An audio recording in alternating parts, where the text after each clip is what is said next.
The Midnight Bakery. In a small town known for its quiet streets, there was a mysterious bakery that only appeared at midnight. As the clock struck 12, its lights would flicker on, and the sweet aroma of pastries would fill the air. The Midnight Bakery's treats were unlike any others.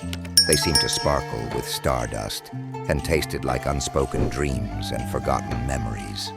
Few townspeople had visited, but those who did spoke of it in hushed tones, claiming the pastries held a bit of magic.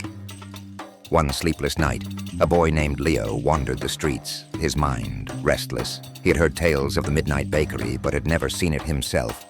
As he walked down a narrow alley, a sweet scent like vanilla and night-blooming jasmine drifted by, leading him to a warmly glowing shop at the end of the alley. The bakery's door creaked open, and a bell tinkled softly as Leo stepped inside.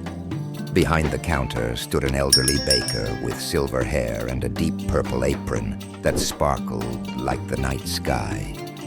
"Welcome, young one," she said with a kind smile. "You found your way to the Midnight Bakery. What is it you seek tonight?" "I don't know," Leo replied uncertainly. "I couldn't sleep."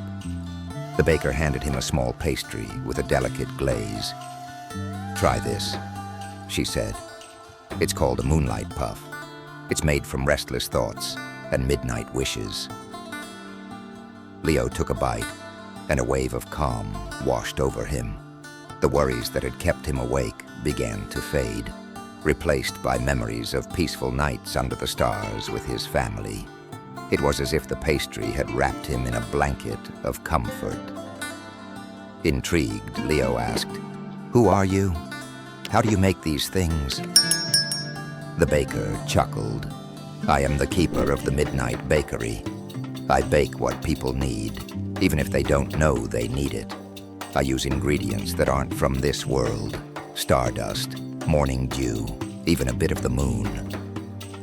Leo marveled at her words, but one question still lingered. Why does the bakery only appear at midnight? "Midnight is when the world is most open to magic," she explained.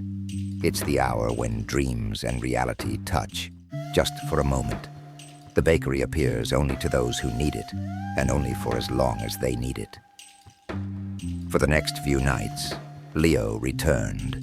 Each time the baker offered a different treat, and each bite brought new experiences, a forgotten memory, a conquered fear, or a hidden wish fulfilled. The bakery became his refuge, its warmth and the baker's gentle presence, a source of comfort. But one night, as he arrived at the usual spot, the bakery didn't appear. Midnight came and went, but the lights never flickered on. Disappointed, Leo wandered home, wondering if the bakery had been a dream. The next morning, he found a small folded note where the bakery had stood. It read, "Thank you, Leo. You no longer need the Midnight Bakery. Your heart is at peace now.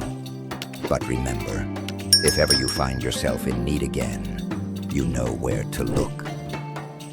Though the bakery never returned, sometimes on quiet nights, Leo would catch a faint scent of vanilla and jasmine on the breeze.